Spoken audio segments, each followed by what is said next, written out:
আলহামদুলিল্লাহ, এই মহাবিশ্বের এক অদ্বিতীয় মালিক আহকামুল হাকিমিন আল্লাহ রাব্বুল আলামিনের আলিশান দরবারে লক্ষ কোটি কৃতজ্ঞতা, শুকর ও সুজুদ যে মহান রব্বুল আলামিন আমাদেরকে সুস্থ রেখে, ভালো রেখে তিনার ঘরে আসার, বসার, দিনের কিছু কথা বলা এবং শোনার তৌফিক দান করেছেন।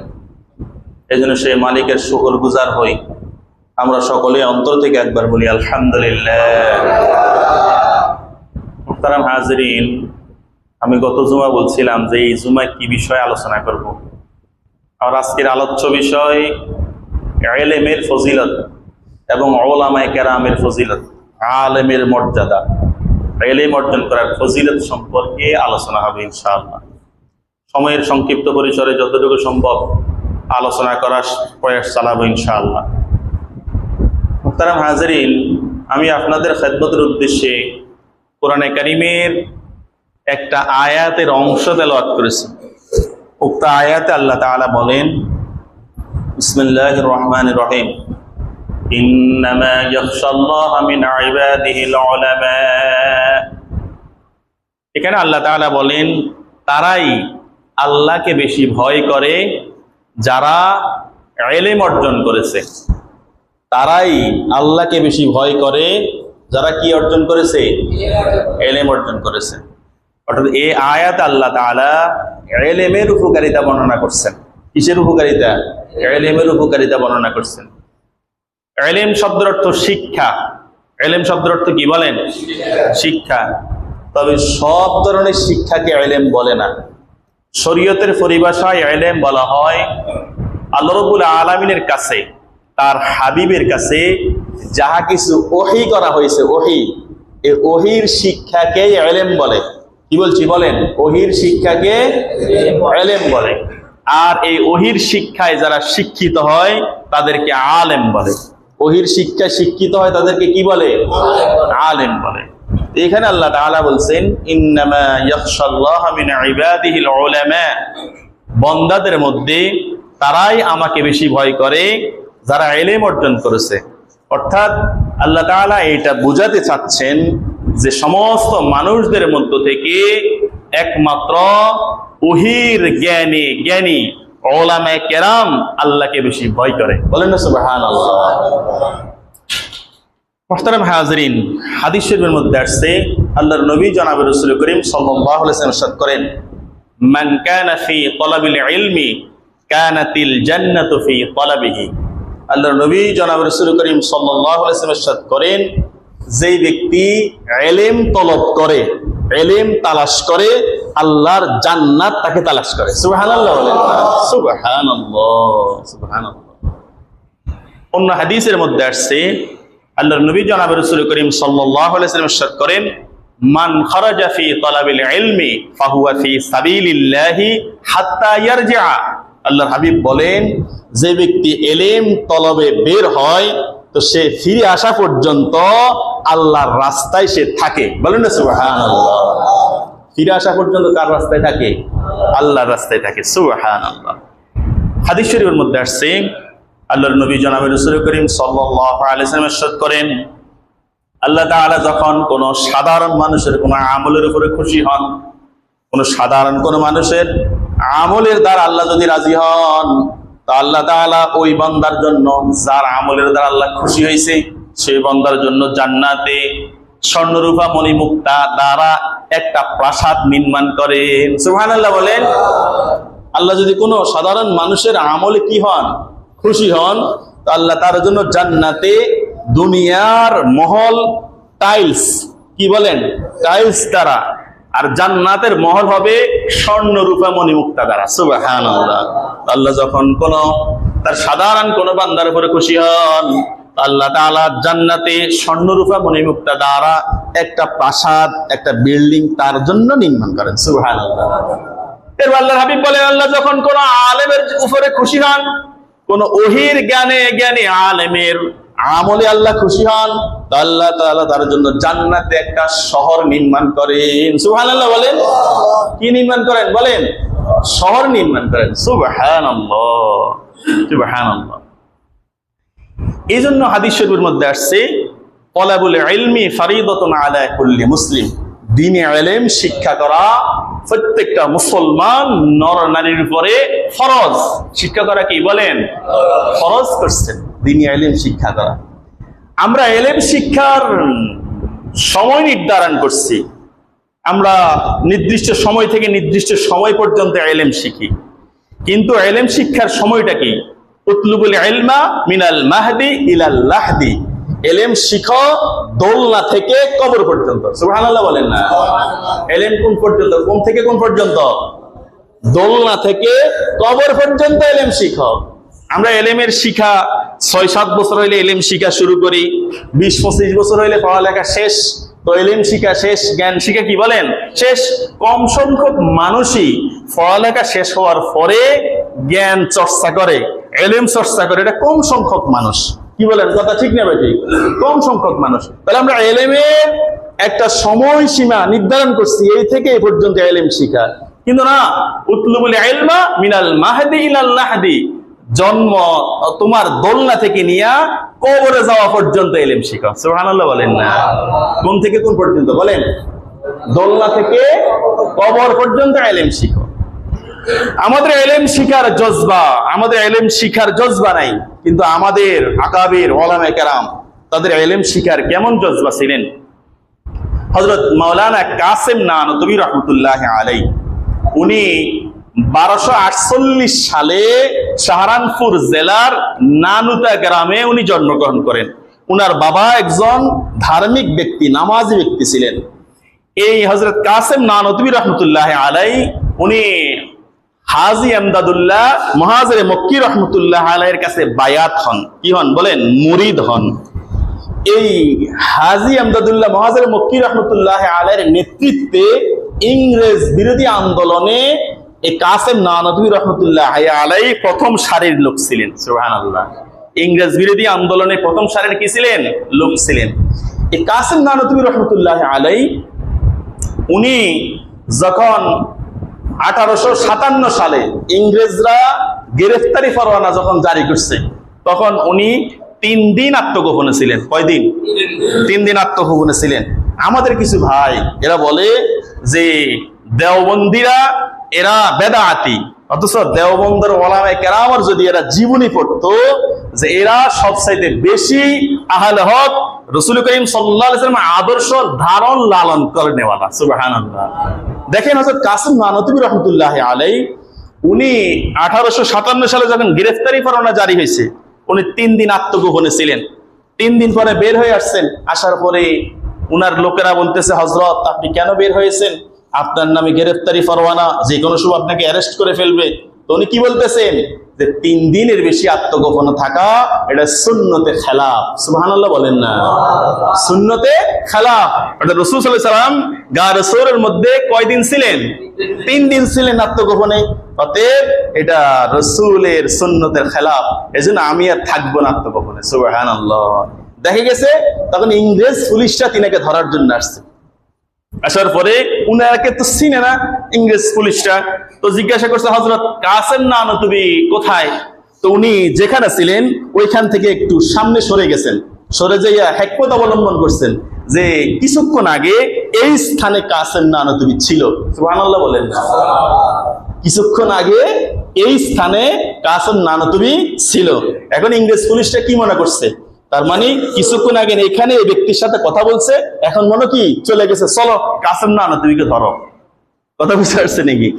এই কাসেম নানতুবী রাহমাতুল্লাহ যে কথাটা বলতে চাইছিলাম, কাসেম নানতুবী রাহমাতুল্লাহ আলাইহি উনি রশিদ আহমদ গঙ্গোহী রাহমাতুল্লাহর সাথে একবার হজের সফরে, আমাদের হজের সফর ফ্লাইট প্লেনে করে গেলে 6 ঘন্টা লাগে, কিন্তু আগে 6 মাস বা 1 বছর এরকম সময় নিয়ে যাইতে হইতো। তো হযরত রশিদ আহমদ গঙ্গোহী রাহমাতুল্লাহর সাথে কাসেম নানতুবী রাহমাতুল্লাহ আলাইহি হজের সফরে রওনা দিয়েছেন। পথের মধ্যে রমজান মাস পড়ে গেছে। কোন মাস পড়ছে? এখন রমজানে তারাবির নামাজ পড়াইতে হবে, খতম তারাবি। এখন কে খতম তারাবি পড়াবে? হাফেজের সংকট। তো হযরত কাসেম নানতুবী রাহমাতুল্লাহ আলাইহি রমজান বেলা, দিনের বেলা ফজর থেকে নিয়া তারাবি পর্যন্ত উনি 1 পারা কোরআন মজিদ পড়তেন, রাতে তারাবিতে সেটা পড়িয়া তারাবির নামাজ পড়াতেন। সুবহানাল্লাহ বলেন না? আবার দ্বিতীয় দিন দ্বিতীয় পারা কোরআন শরীফ সকাল থেকে নিয়ে তারাবি পর্যন্ত পড়তেন, মুখস্থ করতেন, রাতের বেলা দ্বিতীয় পারা তারাবিতে পড়তেন। সুবহানাল্লাহ বলেন না? এই 30 দিনে 30 পারা কোরআন মাজিদ দিনে পড়তেন, মুখস্থ করতেন, আর রাতে উনি তারাবিতে কি করতেন? পড়াতেন। উনার এই হজের সফরের যারা ছিল কেউ জানতোই না যে কাসেম নানুতুবি রহমতুল্লাহ আলাই আগে কোরআনের হাফেজ ছিল না। সুবহানাল্লাহ বলেন না? উনি এই 30 দিনে কোরআন মাজিদের কি হয়েছেন? হাফেজ হয়েছেন। বলেন কি হয়েছেন? দিনে পড়ছেন, রাতে তারাবিতে পড়াইছেন। সুবহানাল্লাহ। এরকম ইলমের উনাদের আগ্রহ ছিল যে আমি পারবো, আমি পড়বো, আমি দিনে পড়বো, রাত্রে পড়াবো ইনশাআল্লাহ।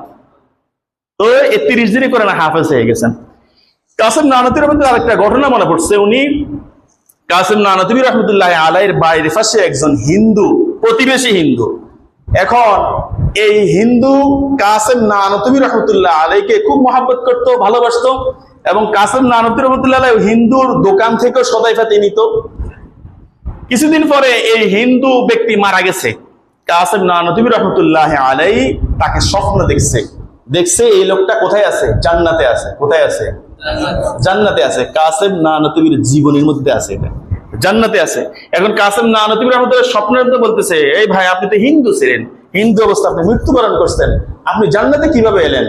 তখন এই হিন্দু ব্যক্তি সে বলতেছে, হযরত আমি আপনাকে খুব মহব্বত করতাম, আপনাকে আমি খুব ভালোবাসতাম, এবং আপনার আদর্শ আমার কাছে খুব ভালো লাগছে।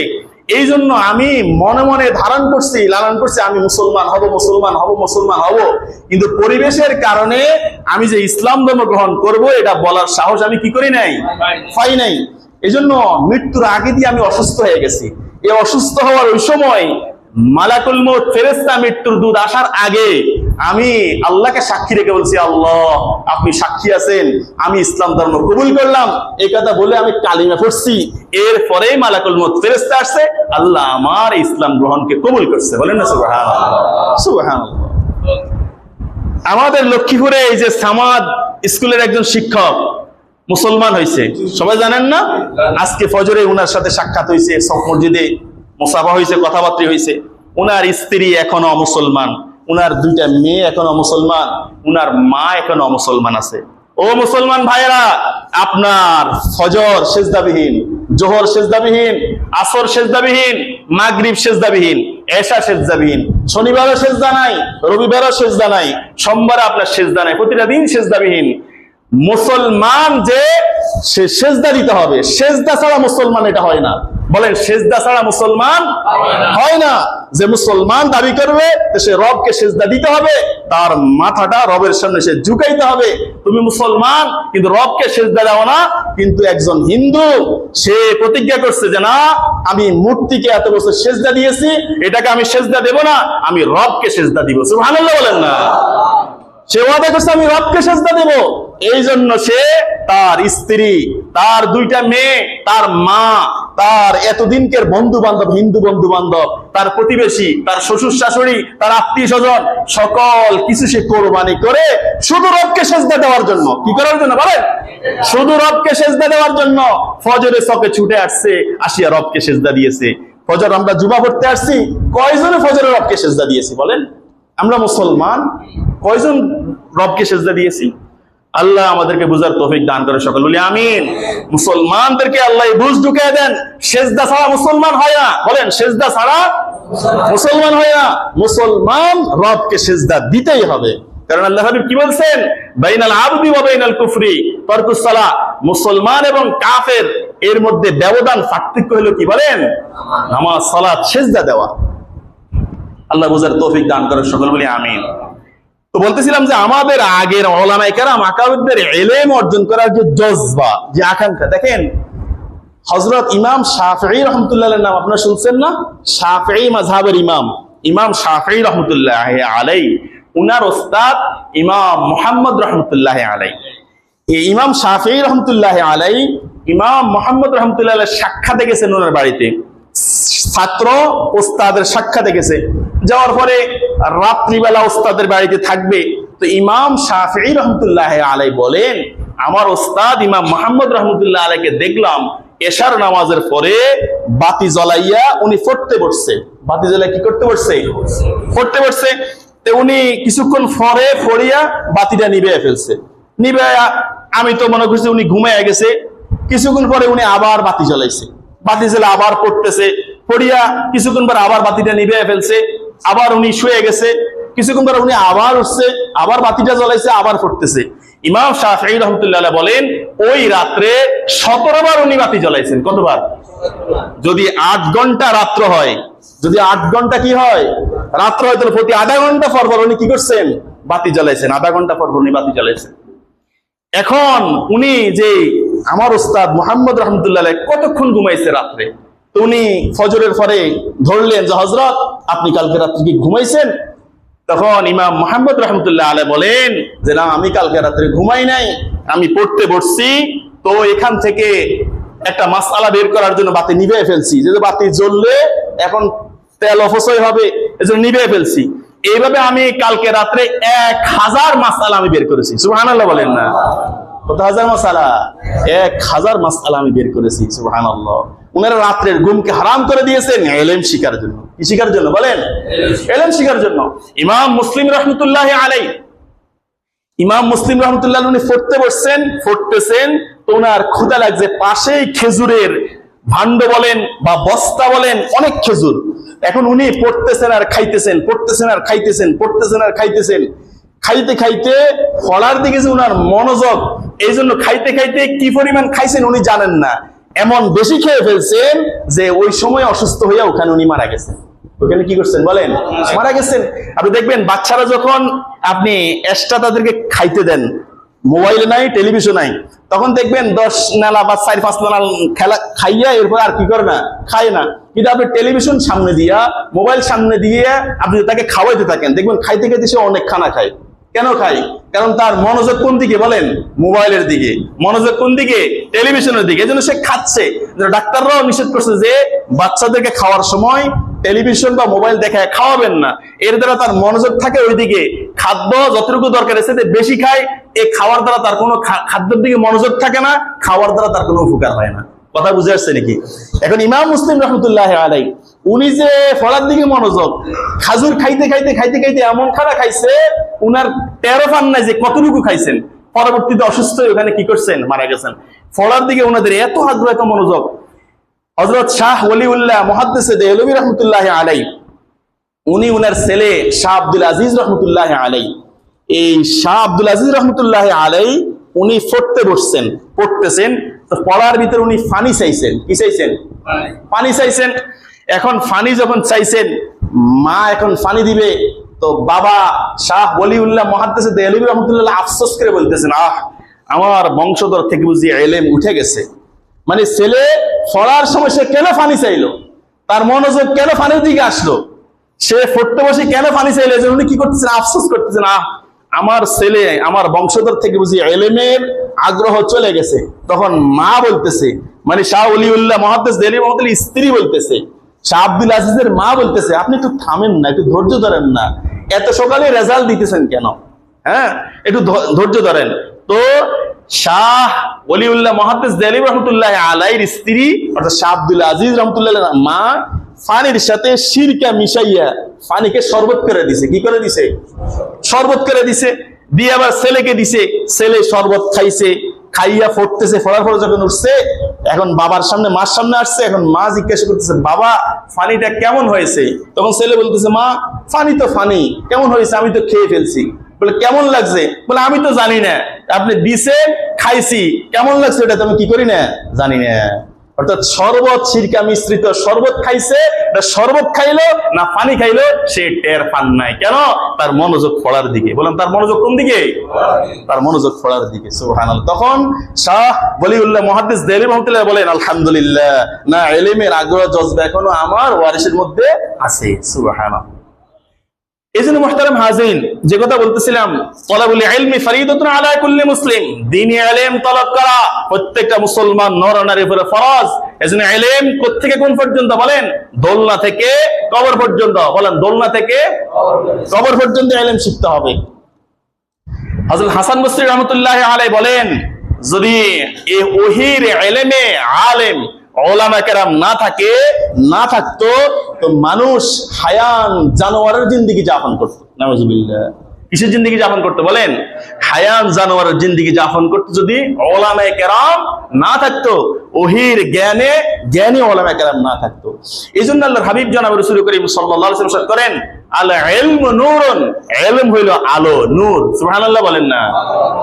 ইলম কি বলেন? নূর। বলেন ইলম কি? নূর, আলো। এজন্য দেখেন আল্লাহ তাআলা রাসূল করিম সাল্লাল্লাহু আলাইহি ওয়াসাল্লামের কাছে যখন কোরআন নাযিল করছেন, কোরআন যখন নাযিল হয়েছে, ওহী নাযিল হয়েছে, রাসূলের কাছে সর্বপ্রথম কোন বাক্য? ইকরা। বলেন কোন বাক্য? ইকরা, পড়ো, ইকরা, পড়ো, প্রথম বাক্য ওহী। এজন্য আল্লাহ তাআলা বলেন ইকরা ওয়া রাব্বুকাল আকরাম, আপনি পড়ুন, আপনাকে সম্মানিত করা হবে। বলেন না সুবহানাল্লাহ। এজন্য ইলম হলো নূর। বলেন ইলম কি? নূর। দেখেন দুনিয়ার নূর বা আলো বা সূর্য, এটা উঠার সময় আছে, এটা ডুবার সময় আছে। দুনিয়ার সূর্য উঠার সময় আছে, কথা বলেন, ডুবার সময় কি আছে? এটা যখন উঠে তখন দুনিয়া আলোকিত, এটা যখন ডুবে তখন দুনিয়া কি বলেন? অন্ধকার। কিন্তু ইলমের নূর এটা কখনো ডুবে না। সুবহানাল্লাহ বলেন না? ইলমের নূর এটা কখনো কি করে না? ডুবে না, বরং এটা দিনের চাইতে রাত্র আলো বেশি জ্বলে। সুবহানাল্লাহ। হযরত হুসাইন আহমদ মাদানী রাহমাতুল্লাহি আলাইহি, উনি রাত্রিবেলা 12:30, 1টা, 1:30, 2টা পর্যন্ত উনি মাহফিল করতেন। তো উনি মাহফিল থেকে যখন আসতেন, আসিয়া দারুল উলুম দেওবন্দের দারোয়ান ওনার গেট খুলে দিত। তো মাদ্রাসার ছাত্ররা দারোয়ানকে বলে রাখছে, যখন হযরত হুসাইন আহমদ মাদানী রাহমাতুল্লাহ আলাইহি মাহফিল শেষ করে আসবেন, আসিয়া যখন উনি, তাহলে আপনি আমাদেরকে ঘুম থেকে জাগাইয়া দিবেন। কাদেরকে? ছাত্রদেরকে জাগাই দিবে কে? দারোয়ান। কে জাগাবে বলেন? কখন জাগাবে? যখন হুসাইন আহমদ মাদানী মাহফিল শেষে মাদ্রাসায় ঢুকবেন। তো প্রতিদিনে একই রকম হুসাইন আহমদ মাদানী রাহমাতুল্লাহ আলাইহি কোন সময় 1টা, 1:30, 2টা বাজে মাহফিল শেষে দারুল উলুম দেওবন্দে ঢুকতেন, দারোয়ান গেট খুলে দিত, উনি দারোয়ান যাইয়া ছাত্রদেরকে উঠাই দিত। এই হুসাইন আহমদ মাদানী রাহমাতুল্লাহ আলাইহি ওযু করে এই সময় তাহাজ্জুদে দাঁড়িয়ে যেতেন। সুবহানাল্লাহ বলেন না? কিসে দাঁড়াইতে বলেন? এই 2টা বাজে মাহফিল শেষ করে আসে তাহাজ্জুদে দাঁড়াতেন। তাহাজ্জুদের নামাজ শেষ, সালাম ফিরাতেন, সাথে সাথে ছাত্ররা কিতাব নিয়ে বসে যেতেন। সুবহানাল্লাহ বলেন না? হাদিসের কিতাব নিয়ে বসে যেতেন। এই ছাত্রদেরকে রাত্রে 2টা, 2:30 বাজে হাদিসের কিতাব পড়াতেন। দেখেন হুসাইন আহমদ মাদানী রাহমাতুল্লাহ আলাইহির ব্যাপারে কিতাবের মধ্যে আসছে, যখন উনি তাহাজ্জুদ নামাজ পড়তেন, আওয়াবিন নামাজ পড়তেন, তো ছাত্ররা মাদ্রাসার ফিলার দেওয়ালের পাশে উকি মেরে থাকতো। যখন উনি নামাজে দাঁড়াতো তাহাজ্জুদের নামাজে, তো মনে হইতো উনার চেহারা থেকে নূরের বৃষ্টি বর্ষণ হইতেছে। সুবহানাল্লাহ। নূরের বৃষ্টি বর্ষণ হইতেছে। এজন্য ইলম হচ্ছে নূর। বলেন ইলম কি? নূর। ইলম হলো নূর। আল্লাহ বুঝার তৌফিক দান করে, সকল বলি আমিন। এজন্য হাদিস শরীফের মধ্যে আসছে, আল্লাহর নবী জনাব রাসূল করিম সাল্লাল্লাহু আলাইহি ওয়াসাল্লাম ইরশাদ করেন, ফাদলুল আলিমি আলাল আবাদি কাফাদলি আলা আদনাকুম। আল্লাহর হাবিব বলেন, রাসূল করিম সাল্লাল্লাহু আলাইহি ওয়াসাল্লাম ইরশাদ করেন, আলেমের মর্যাদা আর আবেদের থেকে কতটুকু? রাসূল বলেন, তোমাদের সাধারণ একজন মানুষের চাইতে আমার মর্যাদাটা যেমন, সাধারণ একজন মুসলমানের চাইতে আমি রাসূলের মর্যাদা যেমন, যে আলেম নয় তার থেকে আলেমের মর্যাদাটাও তেমন। সুবহানাল্লাহ বলেন না? আমার কথা বুঝছেন নাকি? রাসূল কি বলছেন?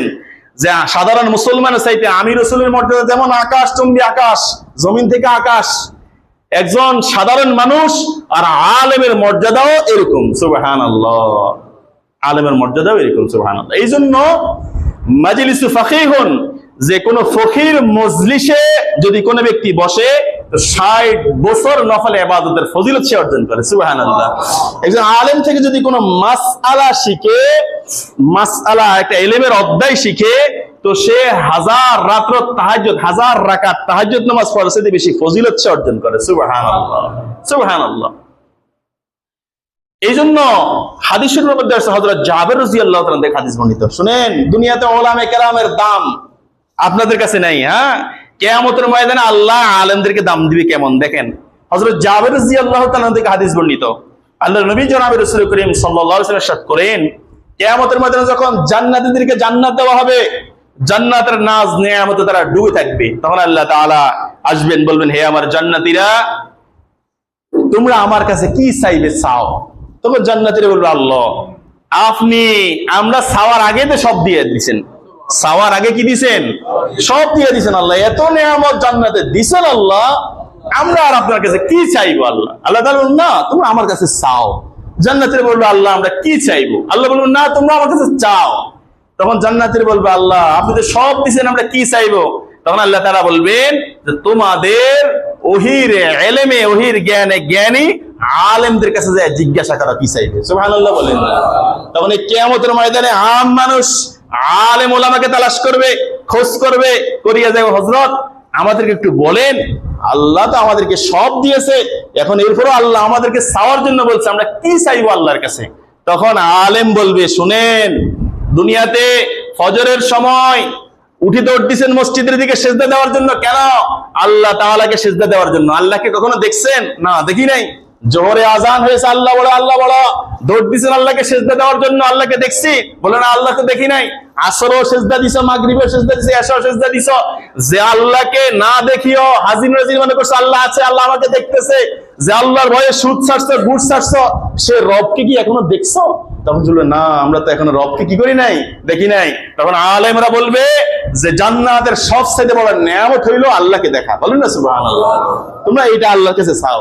তখন সমস্ত মানুষ আল্লাহর কাছে বলবে, আল্লাহ আমরা আপনার দিদার চাই। সুবহানাল্লাহ বলেন না? তখন আল্লাহ তাআলা জান্নাতীদেরকে আল্লাহর দিদার লাভে ধন্য করবেন। সুবহানাল্লাহ। এজন্য হাদিসের মধ্যে আসছে, আল্লাহর নবী জনাব রাসূল করিম সাল্লাল্লাহু আলাইহি ওয়াসাল্লাম ইরশাদ করেন, উলামায়ে কেরামের ঘুম ইবাদত, নাওমুল উলামাই ইবাদাতুন। আল্লাহর হাবিব বলেন, আলেমের ঘুম ইবাদত। সুবহানাল্লাহ বলেন না? কি কথা বুঝেন না? আলেমের ঘুমটা কি? কথা বলেন, আলেমের ঘুমে ইবাদত, আলেমের ঘুমে ইবাদত। সেটা কিভাবে? একটা দৃষ্টান্ত দিই। আপনি একজন কাঠমিস্ত্রি নিছেন, 700 টাকা তার হাজিরা। সকাল 8টা বাজে সে আপনার বাসায় আসছে, কাজ করা শুরু করছে। 9:30 বাজে আপনি তাকে চা দিয়েছেন। চা খাইতে বসিয়া সে 10 মিনিট এখানে জিরাইছে। 10 মিনিট জিরানি বলেন, 10-15 মিনিট সে জিরাইছে। এখন এই 10-15 মিনিট কি তার হাজিরা থেকে বাইরে নাকি? না, ওই 700 টাকা হাজিরার ভিতরে। দুপুরবেলা সে খানা খাইছে, খানার পরে 15 মিনিট 20 মিনিট সে জিরাইছে।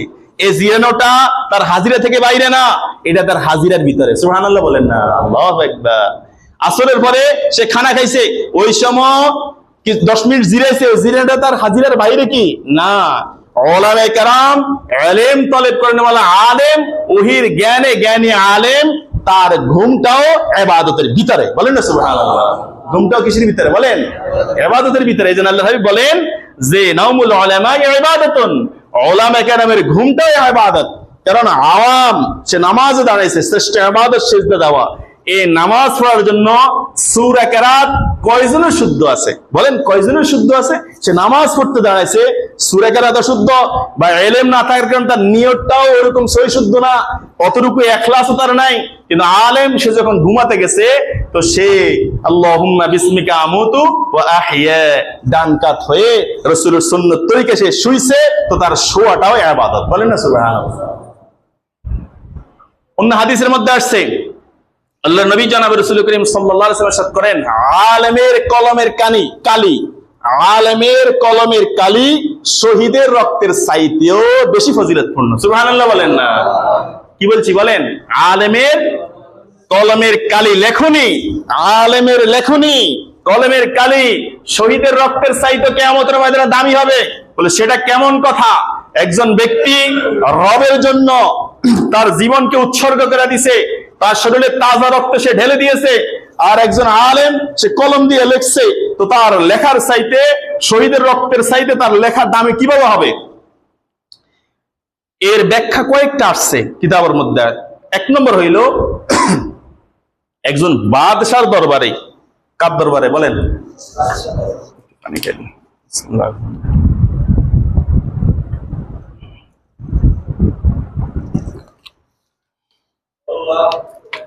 বাদশার দরবারে বাদশার সিকিউরিটি গার্ড থাকেনি। কথা বলেন, থাকে নাকি? সেনাবাহিনী থাকেনি। এরা কি করে? তাদের জীবনের বিনিময়ে বাদশাকে সেভ করবে। কার বিনিময়ে? বলেন, নিজের জীবনের বিনিময়ে বাদশাকে কি করবে? সেভ করবে। আর বাদশার ছেলেও থাকে, বাদশার ওয়ারিস ছেলে থাকেনি? থাকে।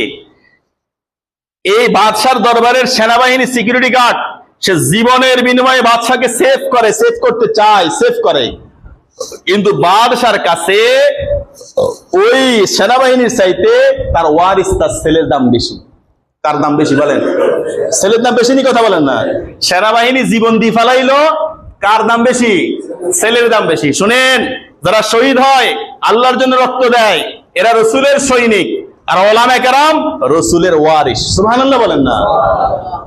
ওলামায়ে কেরাম কি বলেন? নবীগণের ওয়ারিস বলছেন। আল উলামা ওয়ারাসাতুল আম্বিয়া, ওলামায়ে কেরাম নবীগণের ইলমের ওয়ারিস। আর যে শহীদ আল্লাহর জন্য রক্ত দিবে, সে রসুলের সৈনিক।